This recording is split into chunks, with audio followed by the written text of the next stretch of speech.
Tak ada kerja. Ada sayang. Kerja apa? Kerja etika dan peradaban tu. Kerja apa tu? Nanti aku explainkan. Jom.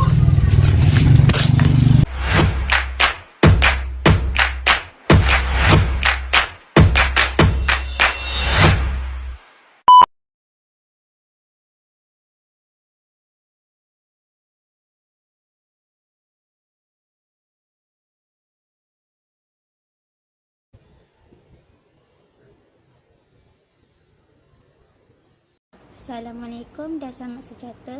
Nama saya Nur Hafizah binti Muhammad Ghazali. Saya ingin menerangkan tentang peradaban Cina. Peradaban yang terawal di negara Cina ialah di Sungai Kuning, di kawasan utara kira-kira 4000 hingga 2000 Masihi. Hubungan Cina dengan alam Melayu telah wujud sebelum permulaan tahun Masihi sejak zaman dinasti Han 140 hingga 117 SM semasa pemerintahan Sun Quan 222 hingga 252 Masihi. Pada zaman kegemilangan kerajaan Sriwijaya, berlaku kedatangan para saudagar Cina dan menyebarkan agama Buddha secara besar-besaran di alam Melayu. Pada zaman dinasti Tang telah membuka 7 jalur jalan dagang dengan dunia luar iaitu laut dari Guangzhou dengan India, Parsi dan Arab melalui alam Melayu. Kemunculan Melaka telah meneruskan tradisi hubungan baik dengan kerajaan Cina yang membuka ruang yang lebih luas dalam penyerapan peradaban pada zaman dinasti Ming pada abad ke-15. Hubungan Melayu dengan Cina dipereratkan lagi dengan perkahwinan antara Sultan Mansur Shah dengan Puteri Hang Limpo. Seterusnya, sumbangan tamadun Cina kepada masyarakat Melayu ada 5 iaitu perubatan, astronomi, bidang biologi, bidang matematik, bidang optik. Perubatan. Amalan perubatan Cina berkembang hasil daripada kaedah empirikal iaitu melalui pemerhatian terhadap badan manusia dan beberapa jenis penyakit. Amalan-amalan perubatan Cina dapat diperoleh dari karya-karya tulisan oleh pengamal perubatan Cina. Contohnya, ini Corner Ning Qing. Dalam masyarakat Cina juga, penyakit boleh dirawat melalui 3 cara, iaitu material medikal, ialah rawatan secara pemberian bahan-bahan seperti herba dan bahan galian. Moksibusi ialah cara perubatan yang menggunakan sumbu atau moksa yang dibuat dari herba tertentu untuk diletakkan. Selain itu, akupuntur ialah rawatan yang memasukkan jarum pada tempat tertentu. Astronomi. Semasa pemerintahan dinasti Zhou, orang Cina telah mampu menyediakan katalog bintang, mencatat rekod tepat tentang gerhana dan komet. Sumbangan terbesar ahli astronomi Cina ialah penghasilan peralatan astronomi dan penyelenggaraan rekod astronomi yang sempurna dan tepat. Bidang biologi. Tamadun Cina merupakan sebuah tamadun pertanian. Oleh sebab itu, juga berlakunya perkembangan dalam bidang biologi Cina. Secara tidak langsung, kita dapat melihat bagaimana binatang-binatang tertentu digunakan untuk tujuan ekonomi dan harian, seperti kerbau. Misalnya digunakan untuk aktiviti penanaman padi dan kuda sebagai binatang tunggangan. Bidang matematik. Orang Cina juga banyak mencapai kemajuan dalam bidang matematik. Mereka menggunakan sampel abatus disebut buat pertama kali pada rukun kedua dalam karya ahli matematik Xing Yun.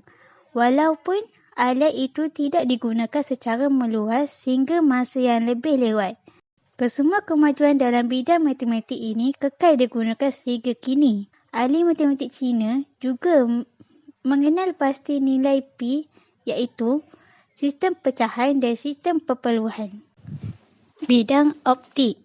Saintis Cina awal telah memberi perhatian kepada penyongsangan imej yang dihasilkan oleh kamera lubang jarum dan begitu juga pelbagai jenis yang dihasilkan oleh kanta cekung yang dikenali sebagai concavities. Terima kasih kepada saudari Hafizah. Seterusnya, saya, Norman, akan menerangkan tentang peradaban India. Secara amnya, hubungan India dengan rantau Asia Tenggara telah lama bermula semenjak kurun kedua Masihi lagi. Kedatangan mereka ke Asia Tenggara atas faktor perdagangan telah membawa bersama penyebaran agama Buddha dan Hindu. Hubungan awal India dengan Melayu mula semasa pemerintahan kerajaan dan Jadra Kolot yang telah berjaya sampai ke negeri Kedah. Kesannya ialah wujudnya panggilan tanah Melayu sebagai Suvarna Bhumi yang membawa maksud tanah keemasan. Dalam kalangan negara Asia Tenggara, negeri terawal yang mendapat pengaruh India adalah Faunan yang terletak di lembah Sungai Mekong. Seterusnya ialah sumbangan tamadun India. Antara sumbangan tamadun India kepada masyarakat Melayu ialah institusi pemerintahan, adat istiadat, kesenian, kepercayaan, kesasteraan bahasa dan undang-undang. Adat istiadat. Contohnya, adat berinai. Adat berinai dijalankan secara berperingkat, iaitu berinai curi, berinai kecil dan berinai besar. Pengantin perempuan akan memakai inai pada kesemua jari tangan, kaki termasuklah tapak tangan. Pengantin lelaki akan berinai pada jari manis, jari kelingking dan jari hantu. Selain itu, institusi pemerintahan. Sebagai contoh, upacara pertabalan raja. Konsep Dewa Raja sebagai sultan atau raja berada pada kedudukan tertinggi. Raja akan dipakaikan pakaian dan perhiasan kerajaan seperti duduk di atas singgasana yang dikenali sebagai panca pasada yang berbentuk seperti Gunung Mahameru. Seterusnya ialah kesenian. Seperti seni tari. Tarian yang kaya dengan pelbagai langkah yang menarik telah mewujudkan suasana yang berwarna-warni. Di Malaysia, memang kaya dengan pelbagai bangsa. Contohnya, tarian Bahriam Natayam. Seterusnya, kepercayaan. Pada ketika itu, mereka tertarik dengan ajaran Hindu kerana terdapat persamaan iaitu mengaitkan kepercayaan mereka dengan roh dan alam semula jadi. Penyebaran agama Hindu dan Buddha ini tertumpu kepada golongan atasan dan memupuk selok-belok upacara agama. Seterusnya, bahasa dan kesasteraan. Contohnya, bahasa Sanskrit dan bahasa Tamil berasal daripada tamadun India dan masih digunakan oleh orang India sehingga kini. Bukti penemuan bahasa Sanskrit ialah Parasaksi Talang Tua atau kedudukan Bukit Tamil. Seterusnya ialah undang-undang. Drama sastra ialah kitab undang-undang Hindu yang tertua. Raja akan memelihara kesucian undang-undang. Denda kesalahan bergantung kepada keseriaan kesalahan. Akhir sekali, seni bina. Tamadun India juga terkenal dengan perancangan bandaraya yang canggih dan maju dalam teknologi. Bandar bandarayanya dibahagikan kepada dua bahagian yang dikelilingi oleh bentang. Satu bahagian daripada bandar dikhususkan sebagai pusat pentadbiran dan keagamaan, manakala bahagian lainnya merupakan kawasan perumahan. Kesimpulannya, sesebuah masyarakat itu dikatakan bertamadun apabila memenuhi segala ciri dan definisi yang diberikan oleh ahli sejarawan berkaitan makna tamadun. Tamadun India merupakan sebuah kerajaan yang tertua di dunia yang kaya dengan pelbagai adat, budaya dan kesenian yang tidak dapat ditandingi oleh mana-mana tamadun. Kemasukan tamadun India di Malaysia sememangnya membawa satu definisi baharu dalam cara hidup dan budaya masyarakat di Malaysia. Secara konklusinya, pengaruh dan kesan yang dibawa oleh tamadun India membawa warna dalam tamadun Malaysia. Sekian dari saya, Nur Hafizah Dan saya, Norman. Biar saya akhiri dengan sebuah pantun. Dari Kedah ke Pekansari, beli swasta di Kota Tinggi. Selesai sudah tugas diberi, delai masa bersuah lagi. Sekian, terima kasih.